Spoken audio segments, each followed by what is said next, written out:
खानवेल खुटली में संविधान बचाओ अभियान की सभा कांग्रेस के कई वरिष्ठ नेता रहे मौजूद।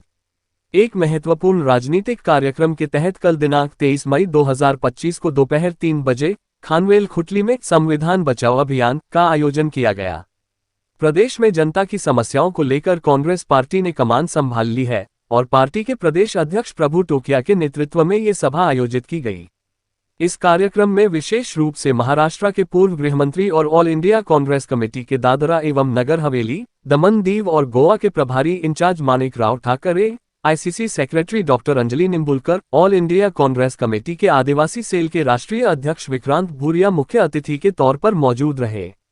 ये सभा संविधान की रक्षा और जनहित के मुद्दों को लेकर एक महत्वपूर्ण मंच साबित हो सकती है।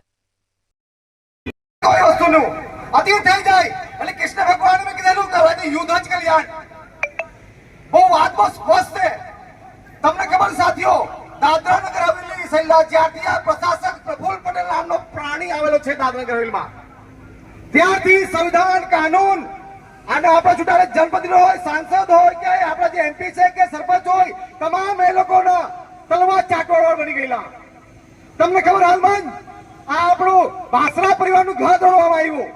હમણાં બાસરા ઘર પરિવારનું ઘર તોડાવ્યું, એનો કાયદો હું લઈ આવ્યા, जनरल डेवलपमेंट रूल्स 2023 के तहत आपका घर अवैध है।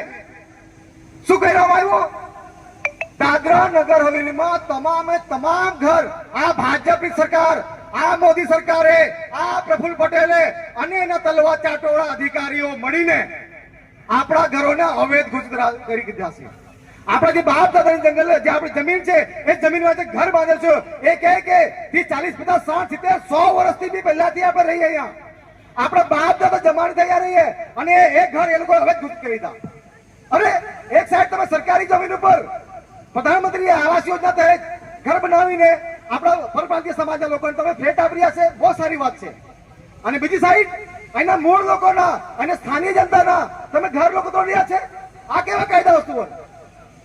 એટલે વાત આવી, એટલે અમે અમારા આલાકમાનને, અમારે માનિક રાવ સાહેબને, અમારી જે અંજલિ મેડમ છે એ લોકો રિક્વેસ્ટ કરી કે સેલવાસમાં તમે અમને પ્રદેશ અધ્યક્ષ તરીકે જવાબદારી આપી છે, પણ તમે અમારી અવાજ કે સેલવાસમાં કે દાદરાનગરમાં શું ચાલી રહ્યો છે ઓલ ઇન્ડિયા કોંગ્રેસ કમિટી અને આદરણીય આપણા નેતા રાહુલજી ગાંધી સુધી આ બધી વાતો પહોંચે, તેમના માટે આપણી સમસ્યાઓ નિરાકરણ માટે, આપણી સમસ્યાઓનું વાચા આપવા માટે આ આપણા વરિષ્ઠ સાથીઓ અહીંયા પહોંચ્યા। સાથીઓ,